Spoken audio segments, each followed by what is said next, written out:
नमस्कार, मैं हूं संजय शर्मा। आप देख रहे हैं 4 PM मध्य प्रदेश। मध्य प्रदेश के लोगों को ये समझना जरूरी है कि ये चंदा चोर पार्टी आपको हर बात में मुसलमान मुसलमान क्यों करती रहती है। आखिर खेल क्या है? आखिर कारण क्या है कि मुसलमानों के अलावा कुछ बात समझ नहीं आती। दिल थाम के समय चलिए मेरे साथ स्टॉकहोम की धरती पर बताएंगे एक पूरी कहानी अभय दुबे। 4 PM न्यूज नेटवर्क में बहुत बहुत स्वागत है अभय दुबे जी आपका। मैं तो हमेशा कहता हूँ कि दो ही लोग पूरे दुनिया में घूमते हैं, एक हमारे मोदी जी और एक हमारे अभय द्विवेदी जी। आपको देख देख के जलन होती है, आप मुझे अपने संग लेके चला करिए और मैं भी आपके संग पूरी दुनिया घूमता रहूंगा। अमेरिका से अभी लौट के आए हुए कुछ महीने हुए हैं और आप स्टॉकहोम में बैठे हुए हैं। स्टॉकहोम में बैठते ही एकदम आपके चेहरे की रंगत बदली हुई नजर आ रही है। मैं आपको क्षमा चाह रहा हूँ कि आपके घूमने के टाइम में भी डिस्टर्ब कर रहा हूँ। पहले तो बताइए कि यहाँ पे आपका अभी आपने भारत चूंकि से। जिक्र किया है तो बता दूं, इस वक्त आपके यहाँ बज रहे होंगे 9:30-10 के बीच में होंगे कुछ। हाँ, रात में 10 बज रहे हैं समय। हाँ, लेकिन यहाँ पे बज रहे हैं 6:30। और अच्छा, यहाँ का 4.5 घंटे का अंतर है। हाँ, 3.5 घंटे का। और यहाँ के माहौल में खास बात यह है कि रात के 9 बजे तक भी धूप रहती है बाकायदा, 9 9:30 के बाद भी। अच्छा। हाँ, आप चाहें तो बाहर धूप ले सकते हैं रात के 9:30 बजे तक। कल यही हुआ, कल अच्छा। जब मैं यहाँ पे आया तो 8:30-9 बजे तक हम लोग धूप में बैठे रहे। तो अरे ये वाह! इसीलिए मेरे चेहरे गजब। पे जो रोशनी पड़ रही है वो ये धूप की किसी पड़ रही बल्ब है। की लाइट की रोशनी नहीं है। ये खिड़की के सामने में बैठा हुआ हूँ और सामने से लोग कहते हैं, सामने से आप सूरज की जब रोशनी ये पड़ रही है। आप जब ये कहेंगे तो लोग कहेंगे कि अभय द्विवेदी जी के चेहरे पे तो अंदर से ही खुशी रहती है, अंदर से ही रोशनी रहती है। चलिए, आपका आप लोगों चेहरा की ऐसे ही मेहरबानी चमकता है, हुआ रहता है। आप लोगों की लेकिन मेहरबानी है। आप तो बताइए, आप वहाँ चले गए और यहाँ योगी जी चंदा चोरों को बचाने के लिए कह रहे हैं कि भैया हुँ, हनुमानगढ़ी में नमाज पढ़ाई गई थी, हुँ, रोजा अफ्तार कराया गया था। अगर हुँ। हनुमानगढ़ी में नमाज भी पढ़ गई और रोजा अफ्तार भी हो गए तो इसका मतलब ये लाइसेंस हो गया कि चंपत राय चंदा चोरी करके भागते रहे, सैकड़ों करोड़ कमाते रहे, मंदिर के निर्माण में धांधली करते रहे, नृपेंद्र मिश्रा गिरफ्तारी नहीं होगी। इसका इससे क्या नहीं, मतलब नहीं, है? खाम का नहीं, कहीं पहली की बात तो कहीं ये का है, रोड़ा। संजय जी, पहली बात तो ये है कि योगी जी से ये पूछा जाना चाहिए कि वो पिछली बार पहली बार उन्होंने उत्तर प्रदेश मुख्यमंत्री पद की शपथ कब ली थी? 2017 में। उसके बाद 2022 में फिर से शपथ ली, हैं? इस वक़्त चल रही है 2026। कितने साल हो गए? हैं? 9 साल करीब हो गए, 9 साल हो गए। 9 साल में उन्हें ये इतनी महत्वपूर्ण सूचना पहली बार याद आई। क्यों याद आई? इसलिए याद आई कि जिस हिंदुत्व के समर्थकों की कॉन्स्टिट्यूएंसी को, यानी उसके जनाधार को वो अपना जेबी जनाधार मानते हैं? वो इस वक़्त उनसे नाराज़ हो रहे हैं। इसलिए उनके सामने इस तरह की बातें करना उनके लिए ज़रूरी है। जब तक वो इस तरह की भड़काऊ बातें नहीं करेंगे, तब तक वो दोबारा उनके पास वो कैसे लौटेंगे? लेकिन उन्हें गलतफ़हमी है कि इस तरह की भड़काऊ बातें करके हिंदुत्व का वो जनाधार जिसने उन्हें 2017 में वोट देके मुख्यमंत्री बनाया, या जिसने 2022 में उन्हें चुनाव हारने से बचा लिया, कि उसमें अखिलेश यादव ने बड़ा अच्छा प्रदर्शन किया था। अखिलेश यादव को बहुत अच्छे वोट मिले थे, अच्छी सीटें मिली थीं। योगी जी के मंत्रिमंडल के करीब 12-13 मंत्री हार गए थे चुनाव। एक एक उप मुख्यमंत्री जो उनसे लगातार नाराज रहते हैं, वो भी चुनाव हार गए थे। उनके खिलाफ तलवार खींचे रहते हैं। तो और इससे प्रधानमंत्री दफ्तर ने रपट भी तलब की थी उनसे कि भाई आपके लोग इतने क्यों हार गए? तो इन्होंने उत्तर प्रदेश की भाजपा ने 80 पेजों की एक रपट भी प्रधानमंत्री दफ्तर को बना के भेजी थी। इसके ऊपर हम लोग 4 पीएम पे चर्चा भी कर चुके हैं। बड़ी महत्वपूर्ण रपट थी। इसमें बताया गया था कि हमें किन-किन लोगों ने वोट नहीं दिए, जो हमें हमेशा देते थे वोट। योगी जी को पता होना चाहिए कि जो चीज़ मोदी जी पे लागू होती है, रेट ऑफ डिमिनिशिंग रिटर्न्स, वो चीज़ योगी जी पे भी लागू होती है। यानी आपकी लोकप्रियता, आपका समर्थन लगातार घटता जा रहा है और आप कितनी भी लफ़्फ़ाज़ी करें, कितनी भी इस तरह की झूठी बातें करें, किश के जो लोग आप उत्तर प्रदेश उनसे क्यों नहीं पूछा जाता कि उत्तर प्रदेश का जो न्याय क्षेत्र है, कानून व्यवस्था का जो जुरिसडिक्शन है, उसमें अयोध्या आता है कि नहीं आता? हुँ? योगी जी ने किस तौफैल में अयोध्या को राष्ट्रीय स्वयंसेवक संघ के हवाले कर दिया और मुख्यमंत्री के तौर पर अपने अधिकारों को वापस ले लिया। या अपने अधिकारों को अयोध्या के मामले में उन्होंने मोहन भागवत को क्यों थमाया अधिकारों को? योगी जी के मुख्यमंत्री रहते हुए चंपत राय कैसे अयोध्या के ऊपर एक गैर संवैधानिक हुकूमत करते रहे? मेरा सवाल आप समझ रहे हैं ना संजय जी?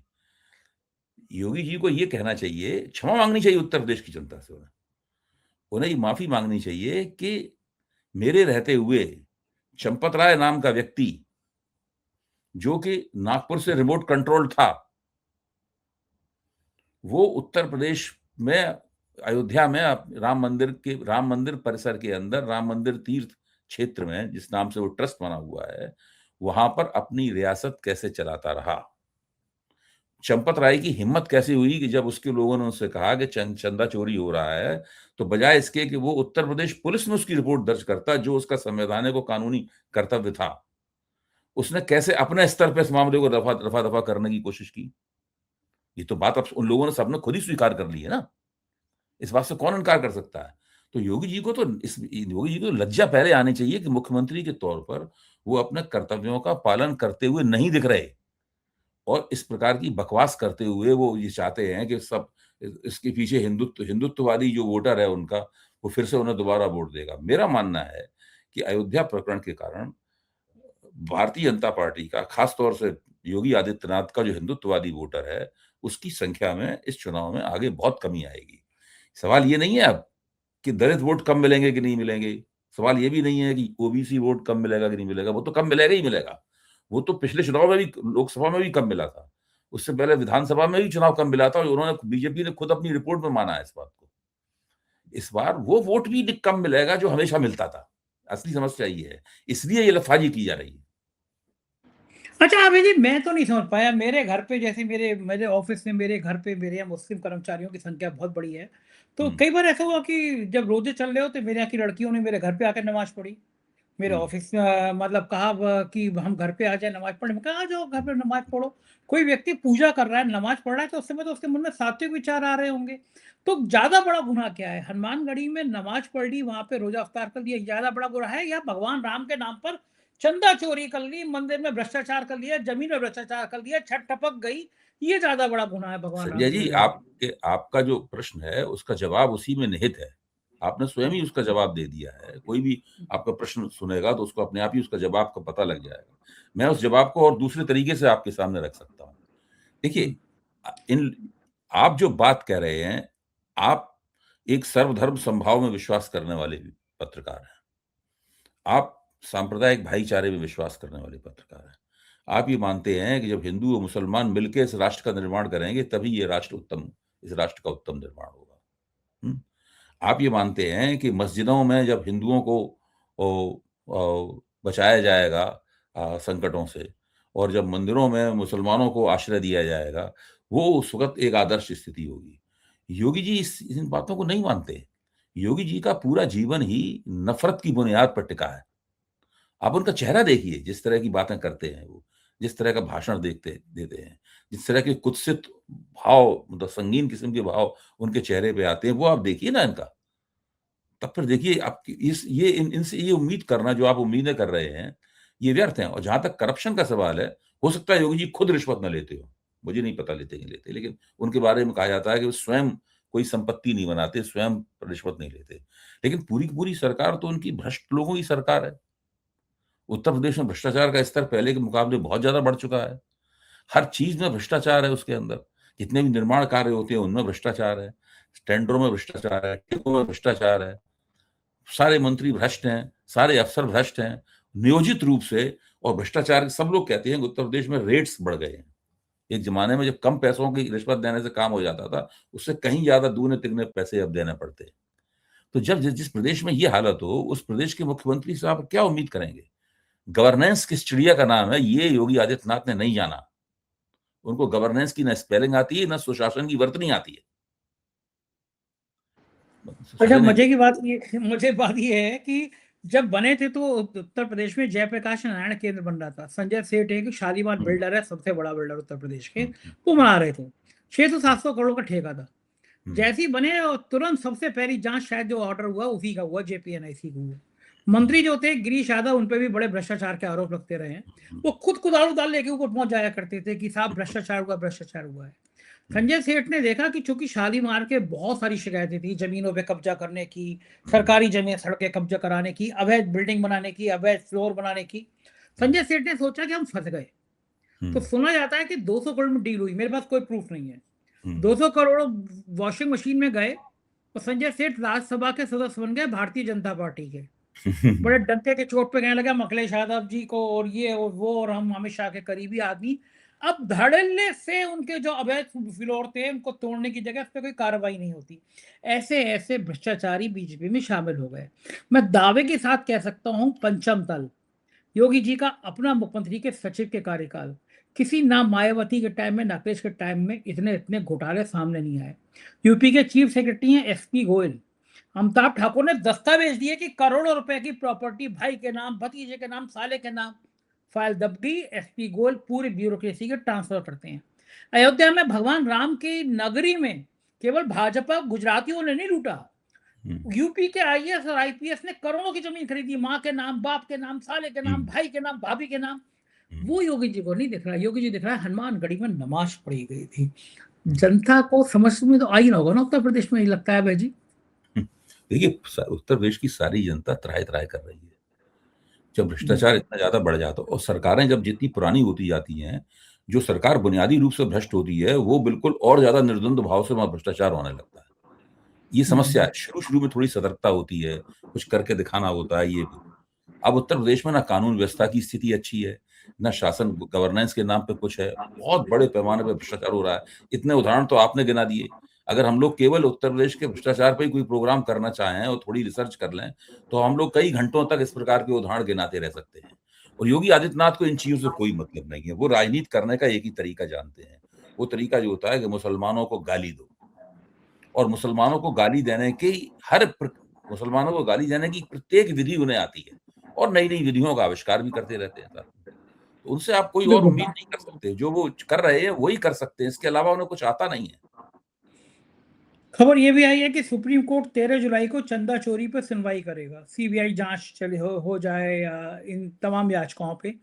लगता है कि सुप्रीम कोर्ट को इस देश के करोड़ों लोगों की आस्था से जुड़ा है। जब एक सुप्रीम कोर्ट के जज ये कह सकते हैं कि मैंने भगवान जी से पूछा कि मुझे क्या फैसला देना चाहिए, तो जब भगवान जी ही को ही मानने लगे हैं सुप्रीम कोर्ट के जज संविधान से ज्यादा, तो फिर भगवान जी की बात सुन के सीधा सीधा सुप्रीम कोर्ट के जज की निगरानी में ही जांच करा दें। ये बात अलग है देखिए, कि जब अब इसमें हम विकास सब दुबे लोग मारा जान गया था, अभय जी जब विकास दुबे मारा गया था, बच्चे बच्चे को पता था कि अब विकास दुबे का एनकाउंटर कैसा है। लेकिन सुप्रीम कोर्ट के रिटायर्ड जज साहब की अध्यक्षता बना दी गई और जितने आयोग बने हैं ये उत्तर प्रदेश में, देश में, वो सारे उन जजों के नाम आयोग बने हैं जो रिश्तेदार हों, जो भाई भतीजे हों, जिनके एक भी आयोग की रिपोर्ट सरकार के खिलाफ नहीं जाती। जज साहब की मौज होती है, सिक्योरिटी मिलती है, पैसा मिलता है, और रिटायर्ड जज साहब को 2-3 साल का धंधा मिल जाता है, रिपोर्ट सरकार के पक्ष में जाती है। तमाशा बन गया उत्तर देश में पूरा। देखिए, सब लोग इस बात को जानते हैं कि ये राम ट्रस्ट जो बना है, राम जन्मभूमि तीर्थ क्षेत्र न्यास बना है, वो किसके आदेश पे बना? ये माननीय सुप्रीम कोर्ट के आदेश पे बना। सुप्रीम कोर्ट ने कहा था कि एक ट्रस्ट बनाया जाए और उसको राम मंदिर के निर्माण का और सबका ज़िम्मेदारी दी जाए। फिर इस आदेश के बाद में खुद नरेंद्र मोदी ने सदन में खड़े होकर इस ट्रस्ट के बनाने की घोषणा की। लोकसभा में प्रधानमंत्री ने स्वयं घोषणा की थी इसकी। अब आप सोचिए इस बात पे, इतना बड़ा वहाँ पे न तो प्रधानमंत्री अभी तक इस सवाल के ऊपर एक भी शब्द बोले और सुप्रीम कोर्ट को तो सुओ मोटो स्वतः संज्ञान ले लेना चाहिए था इस घटना का। कोई उसके पास स्वतः संज्ञान लेकर इसकी पूरी जांच-पड़ताल तुरंत अपने हाथ में ले लेनी चाहिए थी। और जिस आदेश से उन्होंने सुप्रीम कोर्ट ने जज ये ट्रस्ट बनवाया था, उसी आदेश से इस ट्रस्ट को भंग कर देना चाहिए था। और चंपत राय, अनिल मिश्रा और गोपाल राव और तमाम जो वहाँ लोग मौजूद हैं, इन सबको गोविंद गिरी वगैरह इन सब लोगों को नाप देना चाहिए था। ये सब लोग अभी तक कटघरे पे खड़े होने चाहिए थे क्योंकि इन सब लोगों ने दरअसल अपने मुँह से अपने अपराध स्वीकार कर लिए हैं। भई कोई कहता है कोई तो कहता है कोई इतना तो सभी लोग कह रहे हैं कि भाई हमसे गलती हुई है। हम अपनी ज़िम्मेदारी को ठीक से नहीं निभा पाए। इतना तो सब लोग अपने मुँह से मान रहे हैं ना। ये कहना कि मैं निर्दोष हूँ लेकिन मुझसे गलती हो गई। हम हमसे हमसे ये तो सब लोग मान रहे हैं ना। ये तो क्या अपने आप में ये अपराध का अपराध की स्वीकारोक्ति नहीं है। ऐसे बिल्कुल लोग सही जो बात है। स्वयं अपने मुँह से मान रहे हैं, उनको तो ट्रस्ट से हटा देना चाहिए। तो सुप्रीम कोर्ट क्या अपने कर्तव्य का पालन कर रहा है अभी तक? मुझे तो मैं तो इसको नहीं मानता हूँ कि कर्तव्य का पालन कर रहा है। और वो जो है सुप्रीम कोर्ट की जब बात हुई तो फिर बड़ी वो विचित्र स्थिति हो गई। एक नौजवान ने आज सुप्रीम कोर्ट में चीफ जस्टिस के सामने फायर फेंक दी, माँ बहन की गालियां बकने लगे।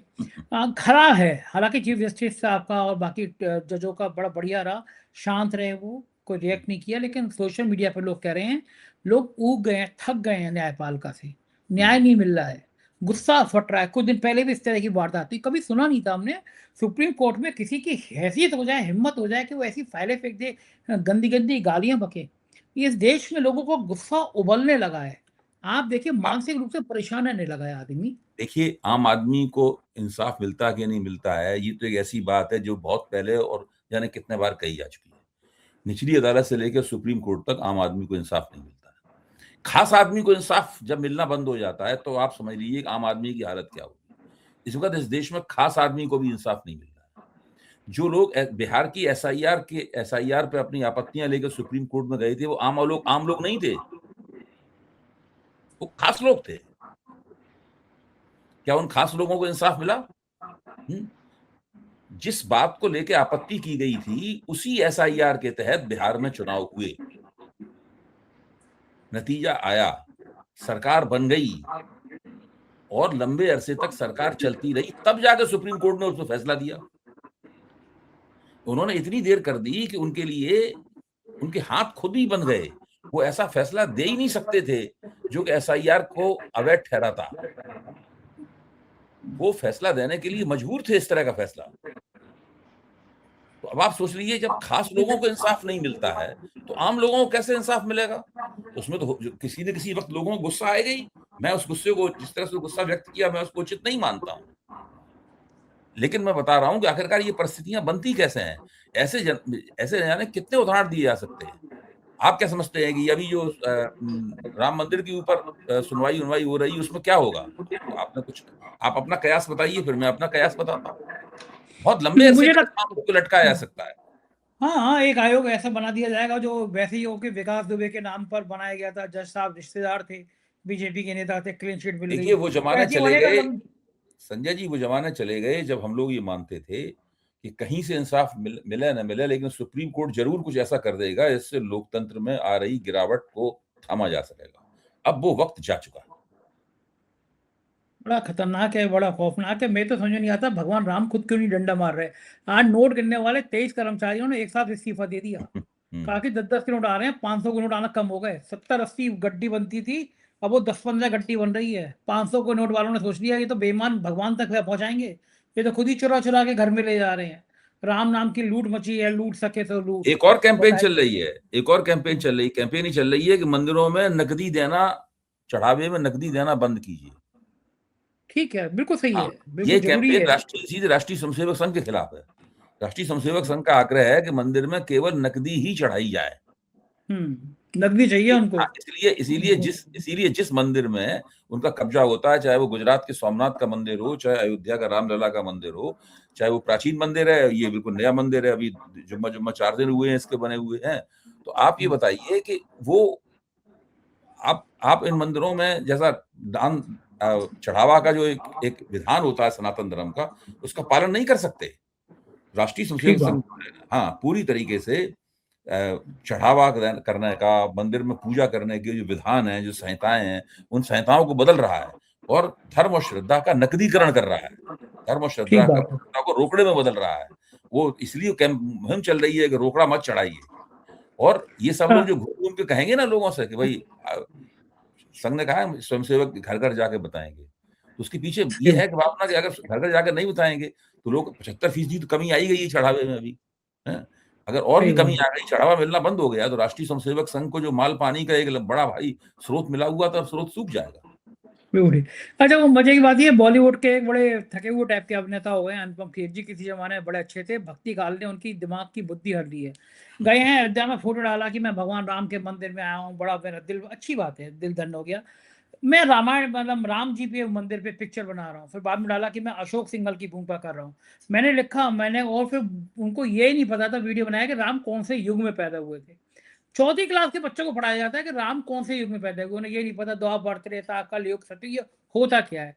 किसी राम को किसी और युग का बता गए, पिक्चर बनाने गए राम के ऊपर, फिर बोले मैं अशोक सिंघल का किरदार कर रहा हूँ। और अशोक सिंघल बड़े महान। मैंने ट्वीट कर पूछा, पता है कि अशोक सिंघल पे चंदा चोरी के कितने आरोप लगे थे? विश्व हिंदू परिषद का हिसाब किताब ही नहीं दिया था। मैंने लिखा कि अच्छा है कि राम मंदिर पे बन रही है पिक्चर, तो चंदा चोरों का भी जिक्र होना चाहिए उसमें। उसमें किस तरह गुजराती ठेकेदार आए अयोध्या में, उसका जिक्र होना चाहिए। मंदिर की छत पहली बार छूटा पक गई, इसका जिक्र होना चाहिए। लूट का जिक्र होना चाहिए। मंदिर की जमीन करोड़ों रुपए में सुबह बिकी और शाम तक करोड़ों रुपए ज्यादा में बिक गई, इसका जिक्र होना चाहिए। नृपेंद्र मिश्रा गिरफ्तार क्यों नहीं हुए, इसका जिक्र होना चाहिए।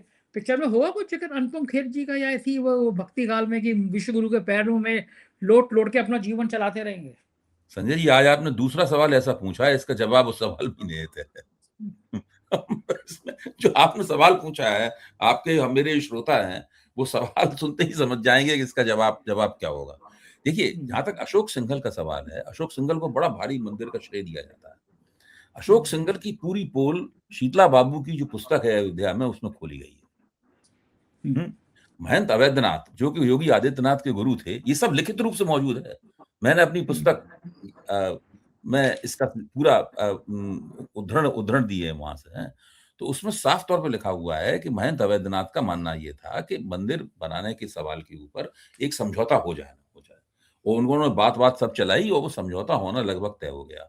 उन्होंने अशोक सिंघल को बताया, अशोक सिंघल को समझाया, अशोक सिंघल उनकी बात मान भी गए और बोले ठीक है, समझौता हो जाएगा। उसमें मंदिर कहाँ बनाया जाएगा, कैसे बनाया जाएगा, क्या होगा, क्या बाबरी मस्जिद मसले का पूरा हल जो है ना, उसका एक पूरा फार्मूला तैयार कर लिया गया और अशोक सिंघल ने वायदा कर दिया कि वो आंदोलन रोक देंगे। जैसे ही बाला साहब देवरस जो संघ के सरसंघ चालक थे, उनको पता चला कि अशोक सिंघल ये बात मान गए, उन्होंने अशोक सिंघल को तलब किया और कहा हम तो समझते तुम अकलमंद स्वयंसेवक हो, तुम तो बेवकूफ निकले। यही सब लिखा है उसके अंदर।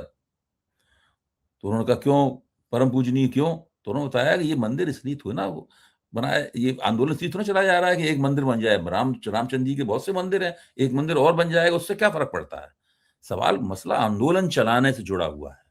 जितना देर तक आंदोलन चलेगा, जितना ज्यादा आंदोलन चलेगा, उतना ही हिंदू लोग इस मसले पर हमारे पक्ष में एकजुट होंगे। बहुत दिनों बाद एक ऐसा मुद्दा आया है जिससे हिंदुओं में एक राजनीतिक एकता जो हम लोग चाहते हैं, जो हमारा लक्ष्य है, वो हो सकती है। तो उनकी फिर उन्होंने आदेश दिया जाकर कि अपने वचन से फिर जाओ। तो अशोक सिंघल वापस गए, वो उन्होंने कहा नहीं, हम तो आंदोलन हर कीमत पे चलाएंगे। वो अपने वचन से फिर गए। ये एक पूरा प्रकरण है, मतलब जो है।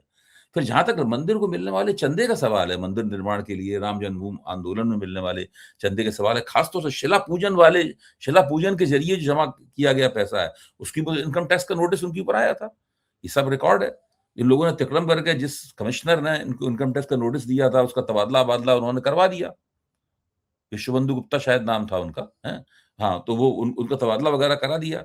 किस तरीके से ये बचे हैं, क्या है, बहुत से कुछ, एक तो इस बात का कोई प्रमाण नहीं मिलता है। लेकिन कुछ पत्रकार इनके यहाँ गए, तो एक पत्रकार जो है वो वॉशरूम ढूंढते हुए, पेशाब करने के लिए शौचालय वगैरह ढूंढते हुए उन्हीं के घर में तलाशने लगा, तो एक कमरे में चला गया वो गलती से।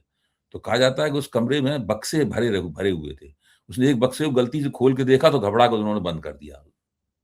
उस बक्से में क्या हो सकता था, आप इसका अंदाजा लगा सकते हैं। तो मैं ये बता रहा हूँ कि ये सारी दंत कथाएं जो है ना, उनके नाम के साथ जुड़ी हुई हैं और लगातार चल रही हैं। अनुपम खेर जी, सुन लीजिए बात को, जरा जिक्र कर लीजिएगा अपने किरदार में भी इसको, कि चंदा चोरों की कहानियां अपरंपार है। ये बस सिर्फ अब्दुल की चूड़ी टाइट करना चाहते हैं, इसके अलावा कुछ जानते नहीं है। बहुत बहुत शुक्रिया अभय जी, एंजॉय करिए स्टॉकहोम को। बढ़िया बढ़िया बातें बताइएगा लौट के आके। थैंक यू, आपने मुझे समय दिया, विदेश में रह के समय दिया, थैंक यू। ये थे अभय दुबे जी। पूरी बातचीत आपने सुनी और आप मेरी बात से सहमत होंगे। जरा सा भी कोई मसला होता है, ये सीधा मुसलमानों पे आ जाते हैं। चंदा चोरी करें चंपत राय, चंदा चोरी और जमीन के निर्माण में घोटाला करें नृपेंद्र मिश्रा, और मुद्दा योगी जी कहला रहे हैं हनुमानगढ़ी में नमाज पढ़ी रही थी। अरे हजूर, अपनी सरकार के भ्रष्टाचार के कारनामे तो देख लो। नमाज पढ़ी गई थी, 11-12 साल बाद याद आ रहा है। पहले बताओ चंपत राय जेल क्यों नहीं गए? सवाल यह है कि पहले बताओ नृपेंद्र मिश्रा जेल क्यों नहीं गए? लेकिन हर बात का जवाब मुसलमानों पे आकर रुक जाता है इन चंदा चोरों का।